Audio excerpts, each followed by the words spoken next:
Number 4, in an AP,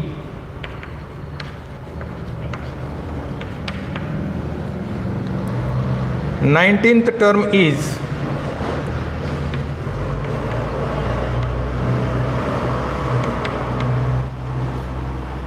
$52 and 38th term is 128. Find sum of first,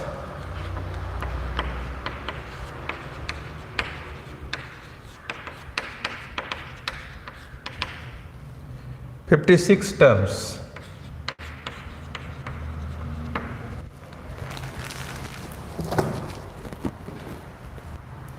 बघा, काल मी तुम्हाला सांगितलं होतं की SN जर काढायचं असेल, म्हणजे किती पदांची बेरीज काढायची असेल, तर तुम्हाला काय काय माहीत पाहिजे? N, A आणि D माहीत पाहिजे. ठीक आहे. आता त्यापैकी आपल्याला A माहीत आहे का? फर्स्ट टर्म माहिती आहे का? तर नाही आहे. D माहीत आहे का? नाही. आपल्याला 19th टर्म आणि 38th टर्म माहीत आहे. मग पहिल्यांदा आपण काय करायचं? या माहितीवरून A आणि D च्या किमती काढायच्या आणि त्यावरून तुम्ही S56 सहज काढू शकता. ठीक आहे.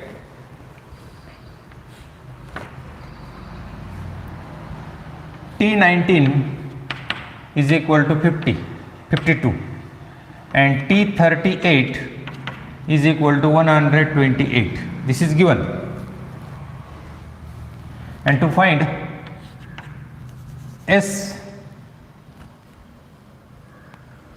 S56, बघा, हे T19 आणि T38 आहे, म्हणजे 38वी आणि 19वी टर्म दिली आहे. तर S56 काढायचं आहे, म्हणजे 56 पदांची बेरीज काढायची आहे. तर आपण याचा फॉर्म्युला लिहूयात. Tn is equal to A plus n minus 1 into D.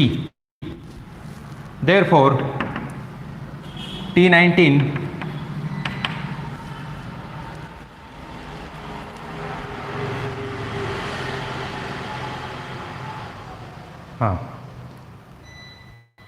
तुम्हाला बोर्डवरचं क्लिअर दिसतंय का? बघा,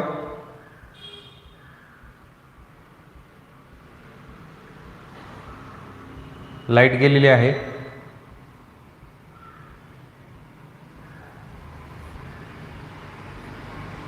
हां, ठीक आहे. So T19 is equal to A plus 19 minus 1 into D. But T19 is given to be 52. So 52 is equal to A plus 18D. We call this 1. Similarly, T38 is equal to A plus 38 minus 1 into D. But T38 is given 128 is equal to A plus 37D. आता हे बघा, हे दोन equation जर आपण सोडवले, then we can find values of A and D. परंतु कधी कधी काय असतं की तुम्हाला A आणि D यांच्या सेपरेट किमती काढण्याची गरजच पडत नाही. म्हणजे तुम्हाला वेगवेगळ्या अशा त्यांच्या किमती न काढता डायरेक्ट दोघांची बेरीज करून A आणि Dचं जे इक्वेशन मिळेल ना, तेच इक्वेशन कधी कधी इथं वापरता येतं. म्हणजे कसं तुम्हाला सांगतो बघा, समजा S56 आपल्याला काढायचं आहे, तर आपण त्याचा फॉर्म्युला काय लिहिणार आहोत?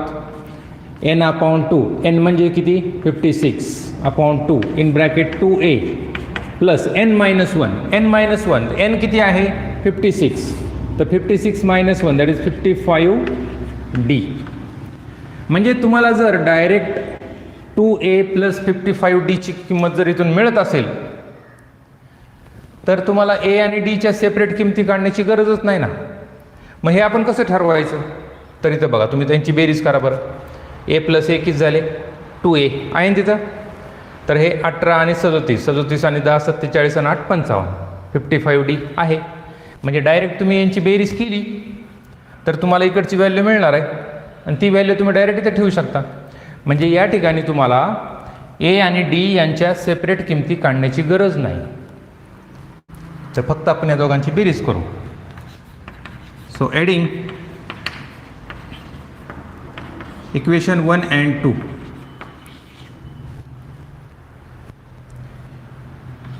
A plus 18D is equal to 52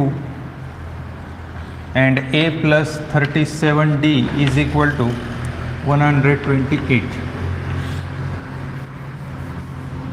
बेरीज करूयात. 2A plus 55D, तर यांची बेरीज करा. 8 आणि 2 10, 5 आणि 3 8, 180. तर याला आपण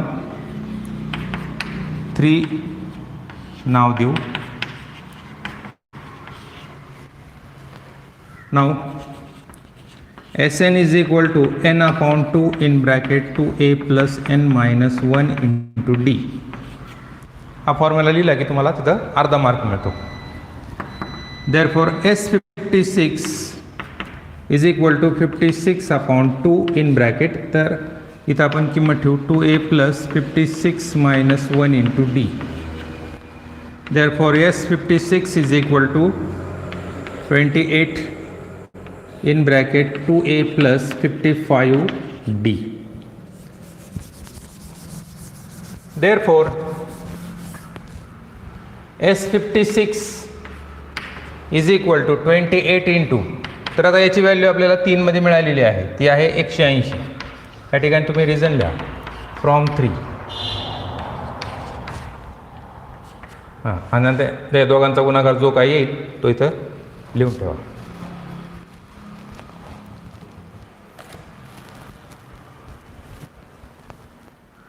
करेक्ट, 5040.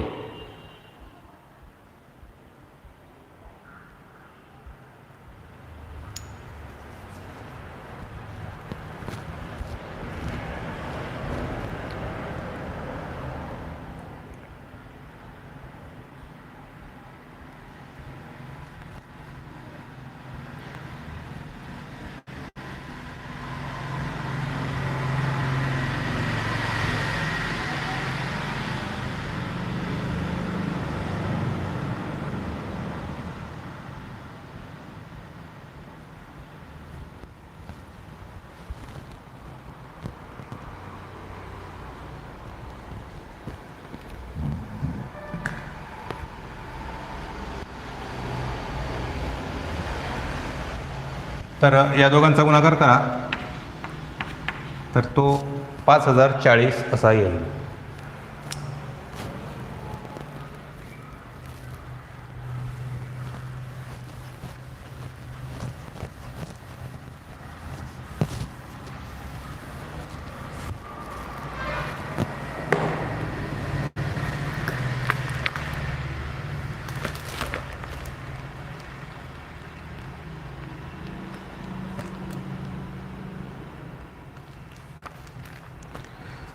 आता या ठिकाणी एक ॲक्टिव्हिटी दिलेली आहे, तर ठीक आहे आपण ती ॲक्टिव्हिटी घेऊयात, कारण त्या टाईपचा प्रश्न आपण घेतलेला नाही आहे. तुमच्याकडे जर पुस्तकं असतील तर त्या ठिकाणी बॉक्समध्ये मी इथं बोर्डवर ज्या व्हॅल्यू देईन त्या तिथं तुम्ही भरायच्यात, पण अगोदर प्रॉब्लेम समजावून घ्या.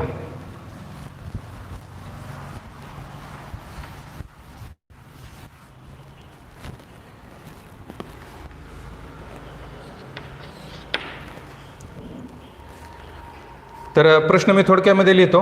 प्रश्न असा आहे, complete the following activity to find the sum of natural numbers. To find the sum of natural numbers from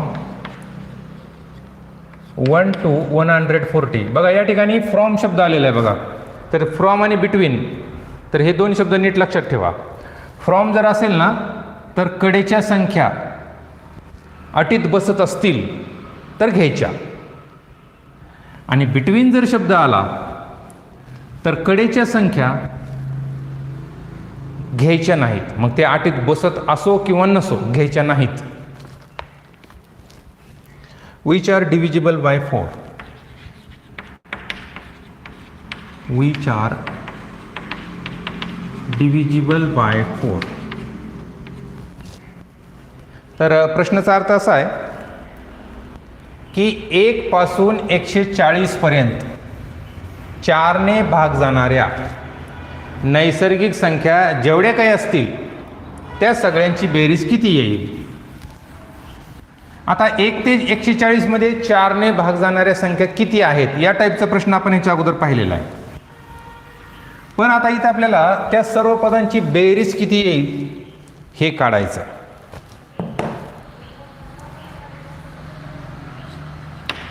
तर पहिल्यांदा आपल्याला ठरवावं लागेल की 1 ते 140 पर्यंतच्या 4 ने भाग जाणाऱ्या संख्या कोणत्या कोणत्या आहेत आणि त्याच्यावरून तुम्हाला काय करायचं आहे की n काढून घ्यायचं आहे. म्हणजे नेमकी ही आता 140ला 4 ने भाग जातो आणि इथं फ्रॉम शब्द असल्यामुळे 140 घ्यायचं आहे आपल्याला, म्हणून इथं हे TN असेल.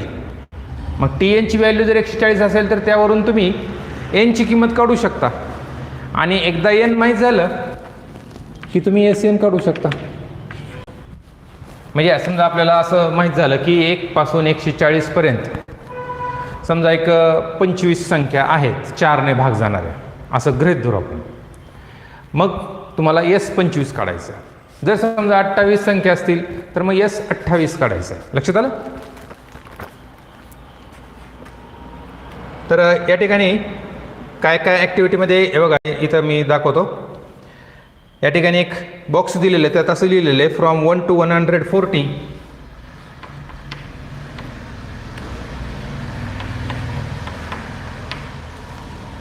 नॅचरल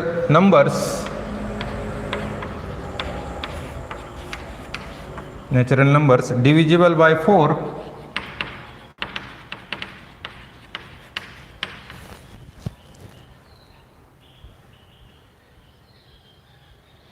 हे बघा इथं फार जमलिंग केलेली आहे बघा. आता या ठिकाणी काय केलं त्यांनी फ्रॉम 1 to 140 याच्यामध्ये सुद्धा त्यांनी 140 घेतलेलं नाही आहे. म्हणजे बघा तिसऱ्या प्रश्नामध्ये इथं काय दिलं होतं की फ्रॉम म्हणजे बघा कशा तिथं चुका झालेल्या आहेत ते लक्षात घ्या. तिसऱ्या प्रश्नामध्ये काय होतं फ्रॉम 1 to 350 असं पुस्तकामध्ये छापलेलं आहे. ठीक आहे. आणि आपल्याला असं विचारलं की 1 ते 350 पर्यंतच्या समसंख्यांची बेरीज किती असेल. मग त्यावेळेस त्यांनी काय केलंय की 350 कन्सिडर केलेलं आहे. 350 कन्सिडर करून मग समजा बिटवीन जर असेल तर हे एक 350 सोडून द्यायचं आहे आपल्याला. मग आता इथं थोडंसं जमलिंग झालेली आहे प्रश्नामध्ये कारण तिसऱ्या प्रश्नाचा अर्थानुसार आणि याच्यानुसार आता इथं आपल्याला फ्रॉम शब्द देऊन सुद्धा त्यांनी काय केलेलं आहे कडेच्या संख्या सोडलेल्या आहेत. मग आता नेमकं करायचं काय. तर मग आता आपल्याला ह्या नवीन सिलेबसप्रमाणेच आपल्याला चालावं लागणार आहे. मग आता इथं त्यांनी काय केलं आहे की 1 पासून 140 पर्यंतच्या संख्या दिलेल्या आहेत 4 ने भाग जाणाऱ्या आणि त्यांनी खाली काय केलं आहे 140 हे सोडून दिलेलं आहे. परंतु तुम्ही जर गेल्या वर्षीचं पुस्तक जर पाहिलं म्हणजे जुन्या सिलेबसचं तर त्यामध्ये जे अशा टाईपचे प्रश्न होते का त्यामध्ये कडेच्या संख्या ह्या घेतलेल्या होत्या. म्हणजे हे थोडंसं जमलिंग झालेली आहे याच्यामध्ये. तर आपण आता नवीन सिलेबसप्रमाणेच घेऊयात. तर ते म्हणजे या ठिकाणी कडेची संख्या ही 140 आपल्याला सोडून द्यावी लागेल. ठीक आहे. कारण त्यांनी जसं दिलं त्याप्रमाणेच आपल्याला घ्यावं लागेल. मग आता एक तर त्या अटीमध्ये बसत नाही आहे कारण त्याला 4 ने भाग जात नाही. मग 1च्या पुढची 4 ने भाग जाणारी संख्या कोणती आहे 4. त्यानंतर 8 12 डॅश डॅश. आता 140ला पण भाग जातो परंतु त्यांनी कडेची संख्या घेतलेली नाही आहे. मी तुम्हाला ते नंतरच्या व्हिडिओमध्ये दाखवेन की अशा टाईपचा एक प्रश्न आहे जुन्या सिलेबसमध्ये की ज्याच्यामध्ये फ्रॉम असा शब्द आलेला आहे आणि त्यावेळेस कडेची संख्या घेतलेली आहे. तर आता याच्या खाली काय दिले बघा हाऊ मेनी नंबर्स आणि पुढे क्वेश्चन मार्क दिला आहे. म्हणजे आपल्याला याच्यामध्ये n ची किंमत काढायची. पण आता इथे तर डायरेक्ट तुम्हाला तिथं लिहिता येणार नाही. तिथं थोडंसं कॅल्क्युलेशन करावं लागेल. मग बघा इथं काय लिहायचं बघा, this is an AP. Therefore A is equal to 4, D is equal to 8 minus 4 that is 4 and Tn is equal to 140. मग आपण या ठिकाणी Tn चा फॉर्म्युला लिहू, A plus n minus 1 into D. Therefore 140 is equal to 4 plus n minus 1 into D ची किंमत ठेवा 4. हे 4 इकडे वजा करा, 136 राहतील आणि हे 4 इकडे खाली घ्यायचे. हे 4 इकडे वजा केले आणि आलेल्या वजाबाकीला या 4 ने डिवाइड केलं. So we get n minus 1 is equal to, तर 4 त्रिक 12, 1 उरला 4 चौक 16. Therefore n is equal to 34 plus 1 that is 35.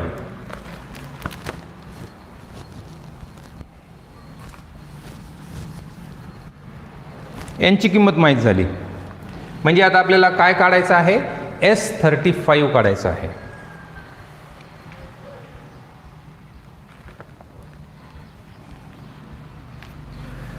So Sn is equal to, आता याच्या प्रमाणात तिथं त्या बॉक्समध्ये तुम्ही ती भरायचं आहे त्या संख्या.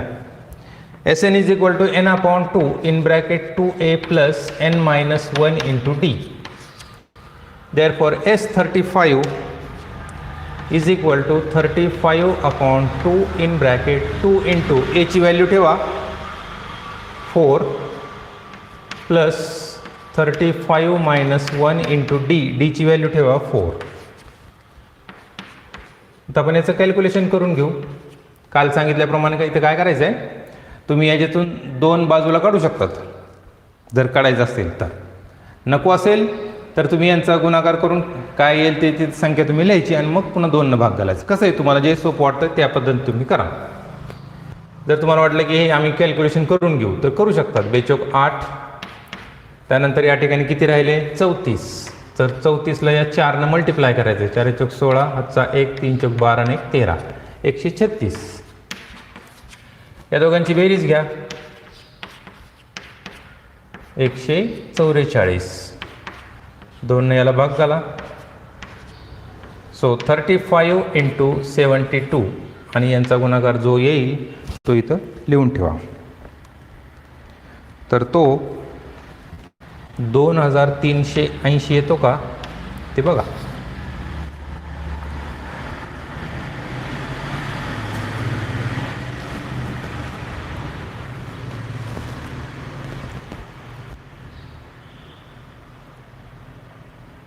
हां बघा, एका विद्यार्थ्याने सांगितलं की त्या ठिकाणी पुस्तकामध्ये, बरं ठीक आहे 1 मिनिट आपण असं करूयात. काही विद्यार्थ्यांनी मेसेज असा केलेला आहे की सर या ठिकाणी फ्रॉमच्या ऐवजी बिटवीन आहे. तर मला पण तसंच वाटतंय, कारण फ्रॉम असेल तर कडेच्या संख्या घ्यायच्या आहेत असं मी तुम्हाला मग सांगितलेलं होतं. तर तुमच्याकडे जर नवीन पुस्तक असेल ना तर त्यामध्ये काय आहे ते बघून मला सांगा बरं.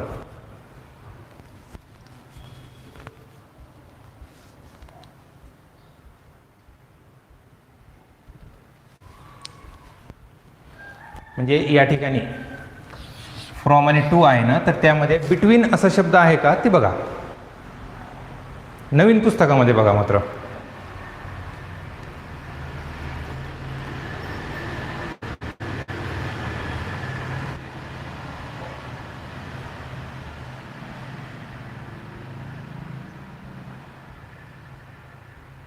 हे बघा, एका विद्यार्थ्याने बिटवीन असं मेसेज केलेला आहे. तर हां बरोबर आहे. तर या ठिकाणी बिटवीन असंच पाहिजे, म्हणून तुम्ही सुद्धा काय करा, या ठिकाणी बिटवीन असं लिहा. तर ज्यांच्या पुस्तकामध्ये फ्रॉम असेल ना त्यांनी ते पुस्तक कुठल्या ॲडिशनचं आहे, म्हणजे कुठल्या सालचं आहे, कुठल्या वर्षाचं आहे ते बघा एकदा. आता हे माझ्याकडं याच्यामध्ये फ्रॉम असंच दिलेलं आहे, तर ह्याची ॲडिशन आहे 2018ची. मग आता बिटवीन ज्यांनी इथं मला मेसेज केलेला आहे त्यांनी काय करा, हे असं पुस्तकामध्ये इथल्या बाजूला एडिशन दिलेली असते बघा, ते पाहून मला त्याचं काय साल आहे ते सांगा.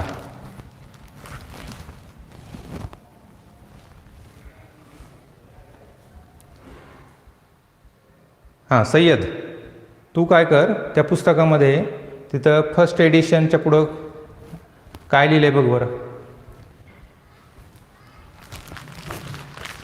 2019 आहे का 20 आहे?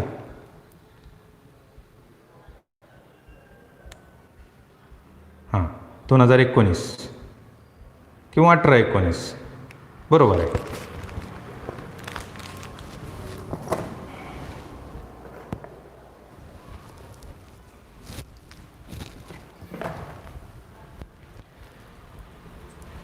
म्हणजे आपण जे ठरवलं होतं तेच आता इथं कायम राहणार आहे. काय ठरवलं होतं की जर बिटवीन शब्द आला ना तर कडेच्या संख्या सोडून द्यायच्या आहेत, जरी त्या अटीत बसत असतील तरी पण. आणि जर फ्रॉम शब्द आला तर कडेच्या संख्या अटीत बसत असतील तर घ्यायच्या. लक्षात आलं? करायच्या ते सांगतो.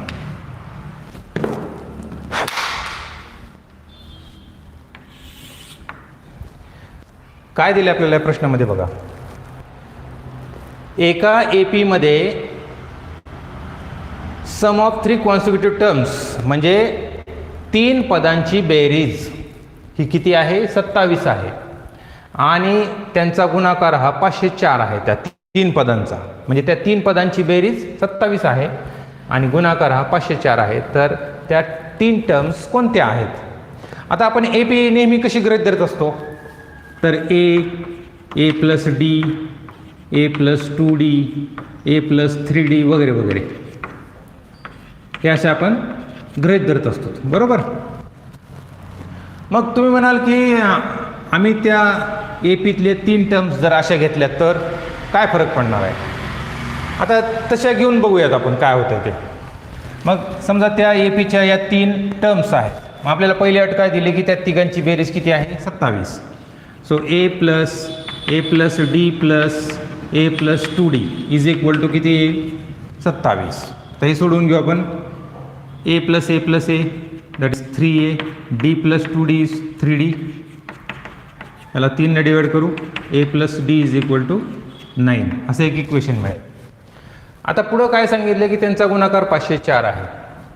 म्हणजे ए इंटू ए प्लस डी इंटू ए प्लस 2D. तर हा गुणाकार आहे 504. आता तुम्हाला काय करावं लागेल, तुम्ही या ठिकाणी समजा इथं 9 किंमत ठेवू शकता है ना. आता इथं 3 पद असल्यामुळं हे जरी घेतले तरी थोडंसं लेंदी होतं आहे उत्तर, परंतु काढता येत आहे. म्हणजे बघा एला ए ठेवला आपण. ए प्लस डीची किंमत किती आहे? 9. आता ए प्लस 2Dला तुम्ही असं लिहू शकतात ना, ए प्लस डी. मग ह्या ए प्लस डीची किंमत तुम्ही ठेवू शकता 9 प्लस डी बरोबर हे 504. आणि मग आता तुम्हाला हे 9 इकडं भागाकारात घ्यावे लागतील. मग A in bracket 9 plus D is equal to, तर 9 × 45 9 × 54 ही किंमत आली. नंतर तुम्हाला काय करावं लागेल की याच्यावरून डीची किंमत काढावी लागेल 9 - ए. मग ती किंमत तुम्हाला इथं ठेवावं लागेल. मग याच्यावरून तुम्हाला एची व्हॅल्यू मिळेल. मग अशा पद्धतीने जर तुम्ही सोडवत गेलात तर हे फार लेंदी होईल.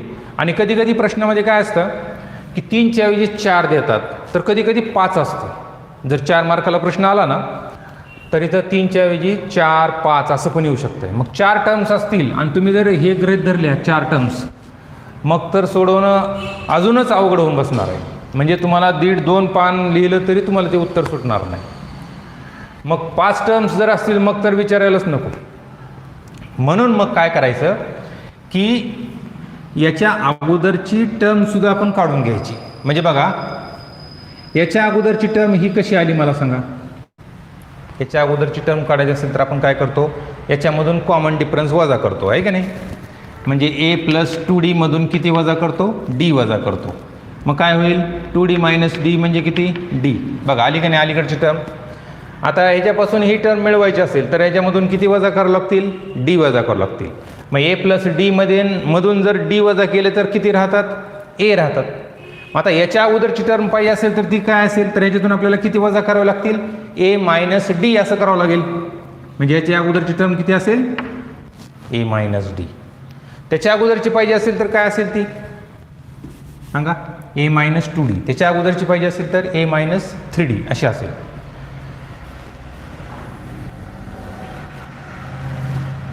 मग त्यांनी अशी हिंट दिली आहे की तुम्ही त्या 3 टर्म्स अशा 3 न घेता या 3 घ्यायच्या. ह्या 3 जर टर्म्स तुम्ही घेतल्या ना तर तुम्हाला सोडवणं एकदम सोपं जातं. कसं ते बघा. आता ह्या 3 टर्म्स असतील तर तिघांची बेरीज किती दिली? 27. मग A minus D plus A plus D is equal to 27. आता या ठिकाणी बघा मायनस असल्यामुळे डी कॅन्सल होतील. ए प्लस ए किती आले? 3a is equal to 27. एची किंमत डायरेक्ट तुम्हाला मिळाली 9. मग जसं इक्वेशन मिळालं होतं ना ए प्लस डी, त्याच्याऐवजी डायरेक्ट एची किंमत मिळाली. आता दुसरी अट काय की गुणाकार 504 आहे. मग A minus D into A plus D बरोबर किती लिहायचं आपण? 504. मग पहिल्यांदा यांचा गुणाकार करा. ए मायनस डी आणि ए प्लस डीचा गुणाकार काय होतो? ए स्क्वेअर मायनस डी स्क्वेअर. आणि ह्या एची व्हॅल्यू आपण काढलेली आहे 9, ती इथं ठेवू. पुन्हा इथं एची किंमत तुम्ही 9 ठेवू शकता आणि त्याच्यावरून तुम्हाला डीच्या 2 किमती मिळतील, प्लस मायनस मिळू शकते. मग त्या दोन्ही किमती तुम्हाला गृहीत धराव्या लागतील आणि त्याच्यावरून त्या 3 संख्या कोणत्या असतील त्यांचे पर्याय तुम्हाला द्यावे लागतील. लक्षात आलं? हे झालं 3 संख्या असतील. तर 4 जर असतील तर त्यांनी सांगितलं की त्या 4 टर्म्स तुम्ही ह्या घ्या. 5 असतील तर त्या टर्म्स तुम्ही ह्या घ्या. परंतु 4 टर्म्स असतील ना तर हे घेतलं आणि सोडवलं. आणि 4 टर्म्स असतील आणि त्याच्याऐवजी जर तुम्ही त्या टर्म्स अशा घेतल्या ए minus 3D, A minus D, A plus D आणि ए प्लस 3D, तर ह्याच्यापेक्षा जास्त सोपं जातं. परंतु हे जुन्या सिलेबसमध्ये होतं. मग त्यांनी काय केलं आहे, आता हे उलट सोपं होतं कारण ह्याच्या सहाय्याने असंच हे जसे डी कॅन्सल झालेत ना तसे या ठिकाणी हे कॅन्सल होत होते. म्हणजे ही पद्धत सोपी होती. परंतु त्यांनी काय बदल केला आहे की ह्याच घ्यायला सांगितल्यात. म्हणजे 3 असतील तर ह्या 3 घ्या, 4 पाहिजे असतील तर ह्या घ्या आणि 5 पाहिजे असतील तर ह्या घ्या. पण ह्याच्या मागच्या सिलेबसमध्ये काय सांगितलं होतं तर बघा, ह्याच्या अगोदरची टर्म कोणती असेल हो? ए मायनस 2D आहे की नाही?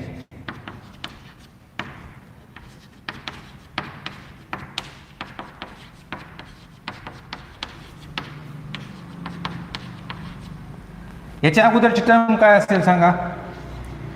ए मायनस 3D असेल, बरोबर. मग जुन्या सिलेबसमध्ये काय सांगितलं होतं की तुम्हाला जर 4 टर्म्स पाहिजे असतील ना तर त्या 4 टर्म्स तुम्ही अशा घ्यायच्या. तुम्ही म्हणाल ए मायनस 3D नंतर तर ए मायनस 2D असायला पाहिजे, नाही तर ए मायनस डी कसं आलं? परंतु एक लक्षात घ्या, ह्या 4 टर्म्स ज्यावेळेस गृहीत धरल्यात ना त्यावेळेस कॉमन डिफरन्स हा डी नसून 2D आहे. 2Dचा डिफरन्स आहे. आता तुम्हाला मी या टाईपचं एक उदाहरण देऊन दोन्ही पद्धतीने सोडून दाखवतो म्हणजे तुमच्या लक्षात येईल की कोणतं सोपं होतं.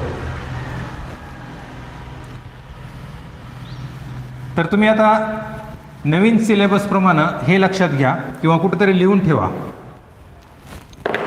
हे लिहून ठेवा तुम्ही. 3 कॉन्सिक्युटिव्ह टर्म्स जर पाहिजे असतील तर त्या घ्यायच्या तुम्ही A minus D, A plus D. त्यानंतर 4 consecutive terms A minus D, A plus D, A plus 2D. 5 consecutive terms A minus D, A plus D, A plus 2D and A plus 3D अशा घ्यायच्या. तर हे तुम्ही लिहून ठेवा आणि त्याला एक चौकट करा. हे आहे नवीन सिलेबसप्रमाणे. याच्या अगोदरच्या सिलेबसप्रमाणे काय होत्या ते मी तुम्हाला सांगतो. तर जुन्या सिलेबसनुसार according to old syllabus 3 consecutive terms ह्या त्याच होत्या A minus D A plus D. फक्त त्यात त्यांनी काय काळजी घेतली होती की जसं इथं बघा पहिली आणि शेवटची टर्म सारखीच आहे, फक्त चिन्ह बदल आहे. इथं तसं आहे का बघा? नाही आहे. इथं पहिली आणि शेवटची टर्म वेगवेगळी आहे. पण इथं जुन्या सिलेबसमध्ये काय केलं तिने, पहिली आणि शेवटची टर्म सारखी असेल, फक्त चिन्ह बदल असेल याची काळजी घेतली होती. आता बघा त्यांनी 4 कॉन्सिक्युटिव्ह टर्म्स ह्या अशा घेतल्या होत्या. A minus 3D. आता इथं 2Dचा फरक आहे बरं का, म्हणजे याच्यात 2D मिळवा हे मिळेल, पुन्हा 2D मिळवा ए प्लस डी मिळेल, पुन्हा 2D मिळवा ए प्लस 3D. बघा या ठिकाणी पहिली आणि शेवटची टर्म सारखी घेतली, फक्त चिन्ह बदल आहे. आणि जर 5 पाहिजे असतील ना तर त्या अशा घ्यायच्या ए मायनस 2D. आता डीचाच फरक घ्यायचा या ठिकाणी. त्यानंतर A minus D A plus D आणि ए प्लस 2D. तर 1 2 3 4 आणि 5. बघा इथं पहिली आणि शेवटची टर्म ही फक्त चिन्हाचा फरक आहे, बाकी सारखे आहे. तर तुम्ही हे पण लिहून ठेवा.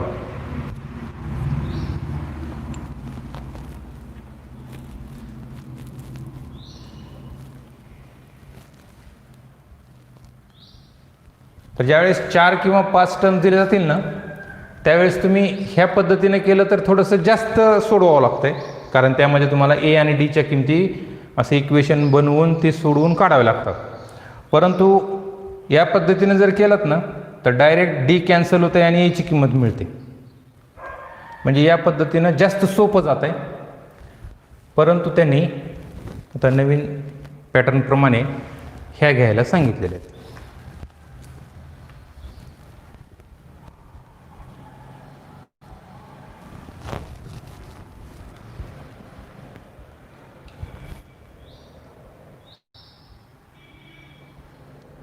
तुम्ही काय मेसेज केला रे? मी इकडं समोर असल्यामुळे मला काय दिसलं नाही ते मेसेज केलेला. परत एकदा करा बरं, काय तुमची शंका आहे ती विचारा. ते काय होतं आहे, तुम्ही मेसेज पाठवलेले मला बघण्यासाठी इकडं पाठीमागं यावं लागतं, कारण मी बॅक कॅमेरा चालू केलेला आहे.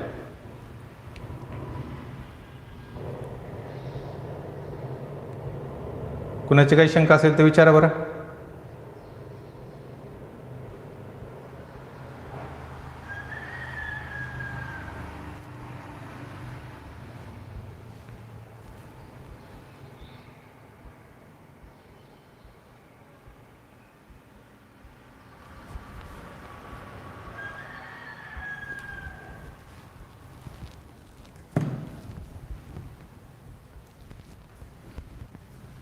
ठीक आहे, तर आपण त्याचं उत्तर काढूयात.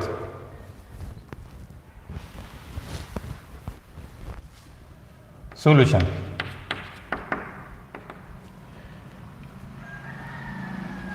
Late the 3 terms are a minus d a plus d. Therefore by first condition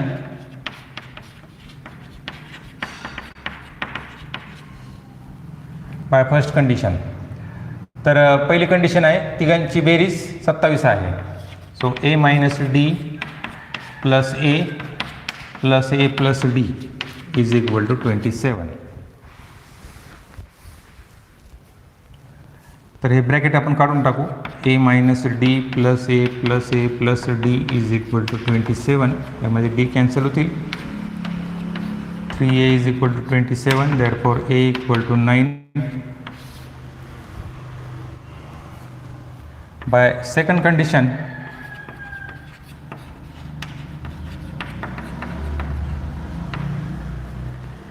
गुणाकार 504 घ्यायचा आहे. So a minus d into a plus d is equal to 504.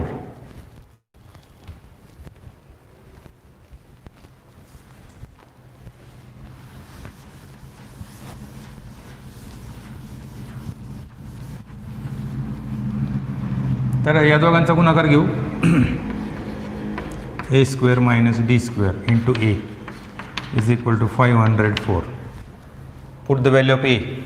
Therefore 9 square minus D square into 9 is equal to 504.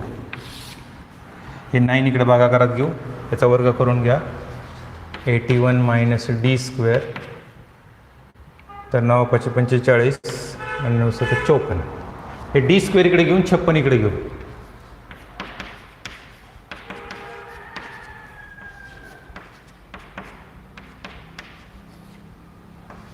So D square is equal to 25. तर डीची value काय मिळेल आपल्याला? Plus minus दोन्ही घ्यावे लागतील, कारण तुम्हाला माहिती आहे डिफरन्स हा निगेटिव्ह पण असू शकतो. देअरफॉर मग आता आपल्याला एची व्हॅल्यू मिळाली 9 आणि डीच्या 2 व्हॅल्यू मिळाल्यात. मग पहिल्यांदा काय करायचं, एची व्हॅल्यू 9 घ्यायची आणि डीची व्हॅल्यू +5 घ्यायची आणि मग त्या 3 संख्या सांगायच्या.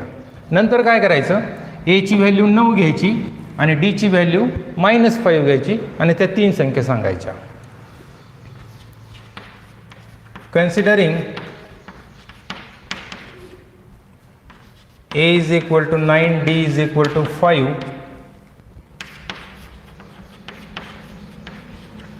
the three terms are, तर आता ह्या किमती जर इथे ठेवल्या तर बघा काय मिळेल आपल्याला, A minus D. A minus D म्हणजे काय मिळेल, 9 minus 5, 9, 9 plus 5, that is 4, 9, 14. म्हणजे कितीचा फरक आहे बघा, 5चा फरक आहे, +5चा. नाव taking A is equal to 9, D is equal to -5, the three terms are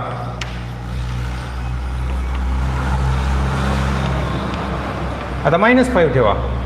बघा या ठिकाणी -5 ठेवल्यावर काय मिळेल, 9 minus -5, 9 आणि 9 plus -5, that is minus plus होईल, 9 × 5 = 14, 9 आणि 4, म्हणजे ह्याच संख्या मिळतात पण उलट मिळतात. राईट.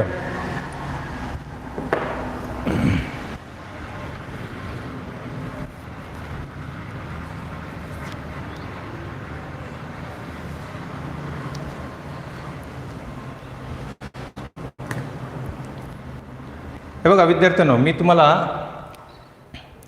एक सूचना देतोय, लक्षात घ्या की आपल्या क्लासमध्ये 125 ॲडमिशन आहेत, बरोबर. परंतु हे ऑनलाईन क्लासेस जवळपास 300-350 विद्यार्थी पाहत आहेत. मग त्यातले काही परगावचे आहेत, काही इथलेच आहेत, परंतु ॲडमिशन न घेता पाहणारे आहेत, म्हणजे फ्रीमध्ये पाहणारे आहेत. ठीक आहे. आता ऑनलाईन हे जे क्लासेस असतात, पेड क्लासेस, त्यांची स्ट्रॅटेजी काय असते की पहिले 2-3 दिवस फ्रीमध्ये डेमो दाखवायचा, नंतर विद्यार्थ्यांना तो पसंत पडल्यानंतर ते काय करतात, फीस भरून ते व्हिडिओ पुन्हा पाहत राहतात. ठीक आहे. परंतु मी इथं तुम्हाला जवळपास 2.5 महिने शिकवलेलं आहे, ते सुद्धा अगदी फ्रीमध्ये. तेव्हा आता हे व्हिडिओ आता इथून पुढं फ्री राहणार नाहीत, कारण मी आता हे व्हिडिओ इथून पुढं प्रायव्हेट करणार आहे, लक्षात घ्या. मग आता हे प्रायव्हेट झालेले व्हिडिओ जर तुम्हाला पाहायचे असतील तर ज्यावेळेस मी तुम्हाला लिंक पाठवेन तर त्या लिंकवरूनच तुम्ही ते व्हिडिओ पाहू शकणार आहेत. त्यामुळे ज्यांना आता इथून पुढं प्रवेश घ्यायचा असेल किंवा इथून पुढचे व्हिडिओ पाहायचे असतील तर अशा विद्यार्थ्यांनी शनिवारपर्यंत मला इथं जे इथले प्रॉपरचे विद्यार्थी आहेत त्यांनी शनिवारपर्यंत 3,000 रुपये जमा करायचे आहेत. आणि जे परगावचे असतील आणि ज्यांना क्लास जॉईन करायचा असेल त्यांनी मला या नंबरवर कॉन्टॅक्ट करायचा आहे, 99 70 60 73 72. तर पूर्ण कोर्सची फीस 5,000 रुपये आहे. तर पहिल्या टप्प्यामध्ये मी 3,000 घेणार आहे आणि दिवाळीनंतरच्या सेक्शनमध्ये मी राहिलेले 2,000 घेणार. तर ज्यांची इच्छा असेल हा क्लास जॉईन करायची अशांनी मला शनिवारपर्यंत फीस जमा करायची आहे. मग ती ऑनलाईन असेल किंवा इथं येऊन असेल. आणि परगावच्या विद्यार्थ्यांनी मला अगोदर इथं कॉन्टॅक्ट करायचा आहे आणि कॉन्टॅक्ट केल्यानंतर मग मी त्यांना सांगेन पुढं काय करायचं आहे ते. ठीक आहे. थँक्यू.